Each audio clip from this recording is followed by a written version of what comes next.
প্রিয় দর্শক, জুলাই আন্দোলনে কত মানুষ নিহত হয়েছেন সেই বিষয়ে জাতিসংঘ খুবই গুরুত্বপূর্ণ একটি প্রতিবেদন দিয়েছে। এটি একাধারে যেমন গুরুত্বপূর্ণ, আমার কাছে ঠিক ততটাই রহস্যজনক, ততটাই কন্ট্রোভার্সিয়াল এবং বেশ কিছু গুরুত্বপূর্ণ প্রশ্ন এই রিপোর্টের মধ্য দিয়ে উঠতে পারে। এবং একই সঙ্গে রাজনৈতিক দল হিসেবে আওয়ামী লীগকে নিষিদ্ধ না করার বিষয়ে তারা সুপারিশ করেছে। সব দিক থেকে রিপোর্ট নিয়ে আলোচনা বিশ্লেষণে অবশ্যই প্রয়োজন রয়েছে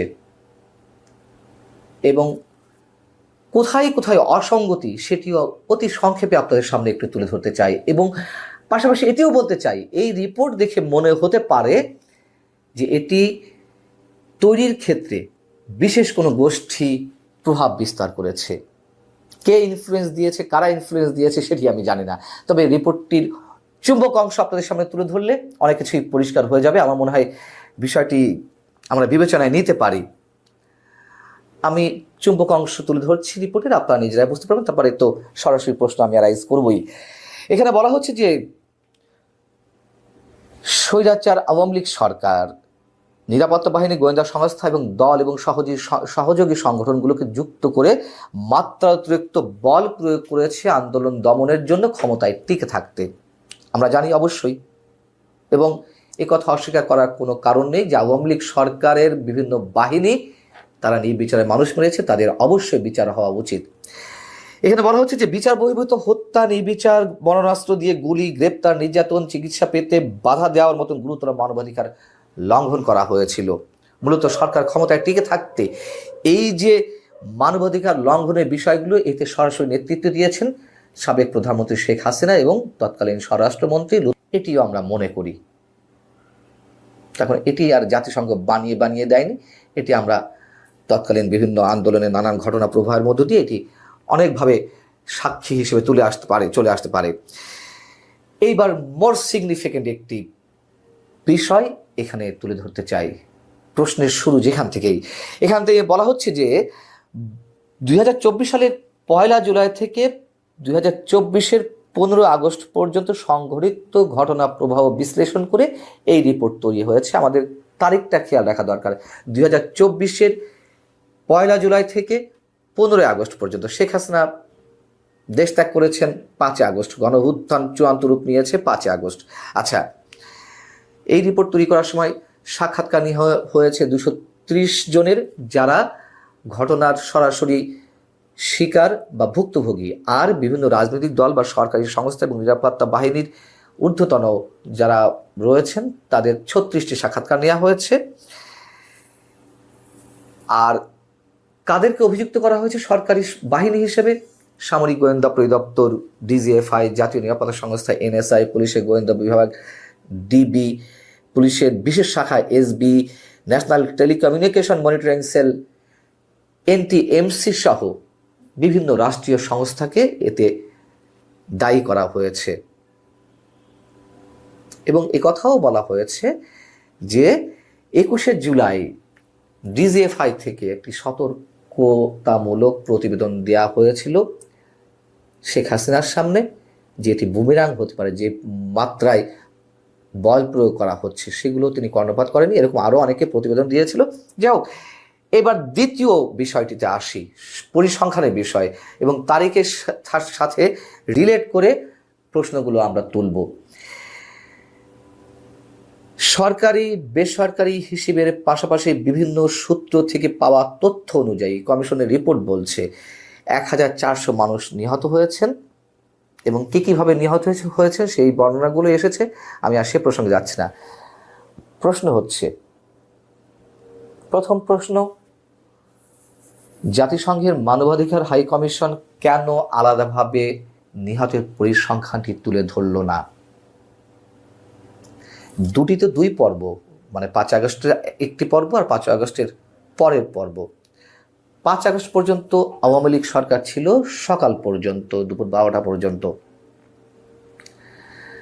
তাহলে এই যে 1400 মানুষ নিহত হলেন 15 আগস্ট পর্যন্ত, কার সময়ে কতজন মানুষ নিহত হয়েছেন এটি নিশ্চয়ই আমাদের বিবেচনায় আনতে হবে।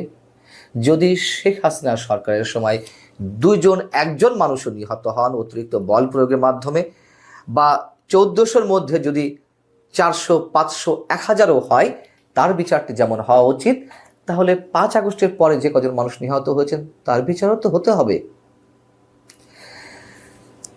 আরো মজার বিষয়,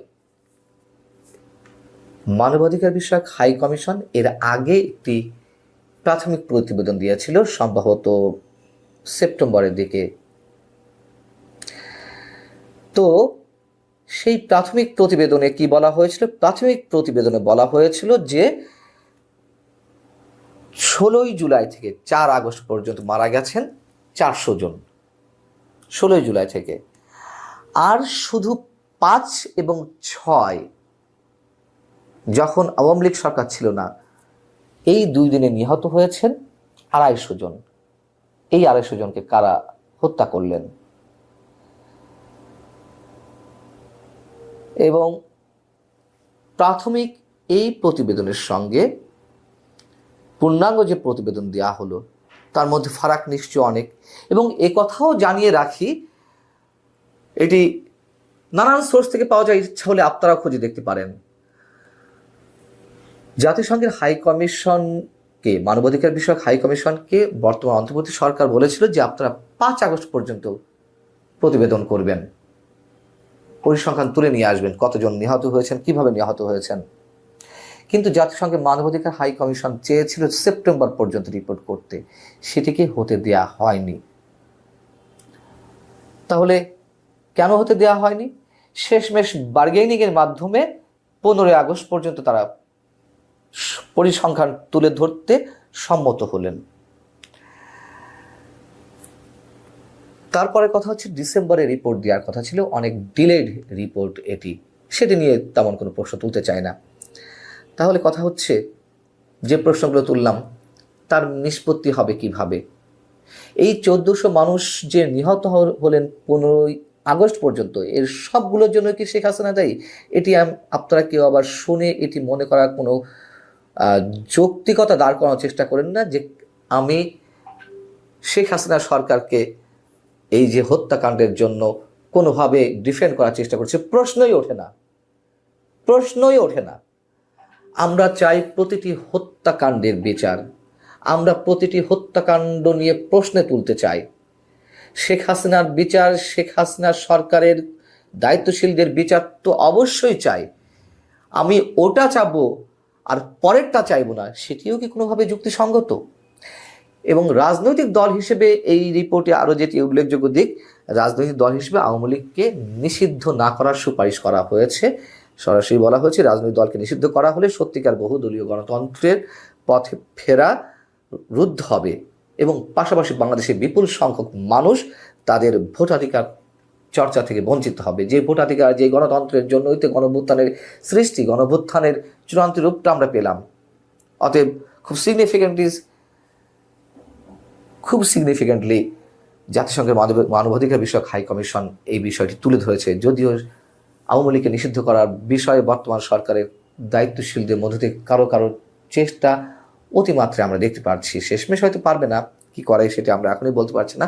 তবে সব মিলিয়ে জাতিসংঘের এই রিপোর্টটি অবশ্যই গুরুত্বপূর্ণ, ইন্টারেস্টিং, পাশাপাশি কোয়েশ্চেনেবল। অনেক প্রশ্ন উঠতে পারে। এবং এই যে পুরো সেপ্টেম্বর পর্যন্ত রিপোর্ট দিতে পারলো না, কেন দেয়া গেল না? কেন তাদেরকে নিবৃত রাখা হলো? পরিসংখ্যানগুলো বা কেন আলাদা দেওয়া হলো না? কারা প্রভাব বিস্তার করলো? এই প্রশ্নগুলো কি খুবই অযৌক্তিক? সেই প্রশ্ন আপনাদের কাছেই রাখলাম।